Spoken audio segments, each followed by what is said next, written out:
बुलंद आवाज महाराष्ट्रामध्ये आपल्या सर्वांचं हार्दिक स्वागत। या ठिकाणी तहसील कार्यालय परतूर समोर आपण सध्या आहोत। या ठिकाणी मनोजदादा जरांगे पाटील जे मराठा आरक्षणाच्या संदर्भात खूप मोठं आंदोलन करतात, त्यांना समर्थन देण्यासाठी, त्यांच्या उपोषणाला समर्थन देण्यासाठी या ठिकाणी शेवगा येथील होंडे नावाचे युवक या ठिकाणी उपोषणाला बसलेले आहेत, आमरण उपोषणाला बसलेले आहेत। या संदर्भातील माहिती घेण्यासाठी आज आपण येथे आलेलो आहोत।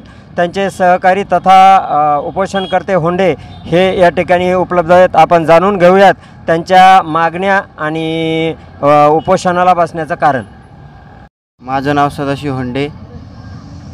दादा त्याच्या मागण्या त्या सरकारनं तातडीनं लवकर मागण्या ह्या करावं।